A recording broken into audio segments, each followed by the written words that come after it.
ഞങ്ങൾ വെല്ലുവിളിക്കുകയാണ്. കേരളത്തിലെ SFI MSFിൻ്റെ സംസ്ഥാന പ്രസിഡന്റിനെ വെല്ലുവിളിക്കുന്നു. തെരഞ്ഞെടുപ്പ് കഴിഞ്ഞപ്പോൾ തന്നെ MSFിൻ്റെ സംസ്ഥാന പ്രസിഡന്റ് ഒരു പ്രവചനം വന്നു. ഇത്തവണയും പേപ്പറിൽ SFI ജയിച്ചു, കോളേജുകളിൽ SFI ജയിച്ചു, പക്ഷേ സർവകലാശാലയിലേക്ക് വരുമ്പോൾ ഞങ്ങൾ ജയിക്കും എന്ന് ഇപ്പോഴേ PK നവാസ് MSFിൻ്റെ സംസ്ഥാന പ്രസിഡന്റ് പ്രഖ്യാപിച്ചിരിക്കുകയാണ്. എന്ത് പിൻബലത്തിലാണ് PK നവാസിന് ഈ പ്രഖ്യാപനം നടത്താൻ കഴിഞ്ഞത്? ഞങ്ങൾ ഇപ്പോഴും രാഷ്ട്രീയമായി ചോദിക്കുക. ഞങ്ങൾ വെല്ലുവിളിക്കുകയാണ്. കേരളത്തിലെ SFI MSFിൻ്റെ സംസ്ഥാന പ്രസിഡന്റിനെ വെല്ലുവിളിക്കുന്നു.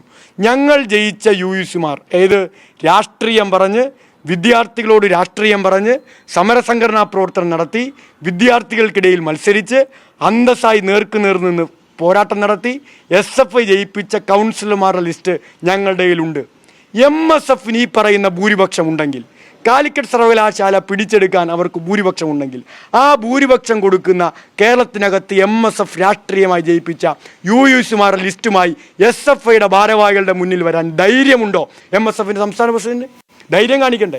ഫേസ്ബുക്കിൽ താളം പറയാനൊക്കെ ആർക്കും പറ്റും, ആരെക്കൊണ്ടും കഴിയും. ഫേസ്ബുക്കും ഇൻ്റർനെറ്റും ഒക്കെ ഉള്ളപ്പോൾ ആ ഫേസ്ബുക്കിൽ PK നവാസും MSFുകാരും എന്തു പറഞ്ഞാലും അത് ഷെയർ ചെയ്യാനും ലൈക്ക് ചെയ്യാനും കുറച്ച് ലീഗുകാരും ഫേസ്ബുക്കിനകത്ത് ഇങ്ങനെ ഒരു പണിയുമില്ലാതെ സജീവമായിരിക്കുമ്പോൾ എന്തും പറയാം ഫേസ്ബുക്കിനകത്ത്. ഞങ്ങൾ ചോദിക്കുന്നു, കേരളത്തിന് മുന്നിലാണ് ഞങ്ങൾ ഈ വെല്ലുവിളി വെക്കുന്നത്.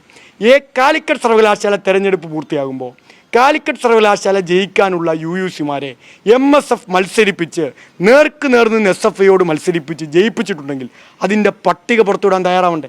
എന്തേ തയ്യാറാവാത്തത്? അപ്പോൾ വീണ്ടും തട്ടുംപുറത്തടുക്കി തുടങ്ങിയിരിക്കുന്നു.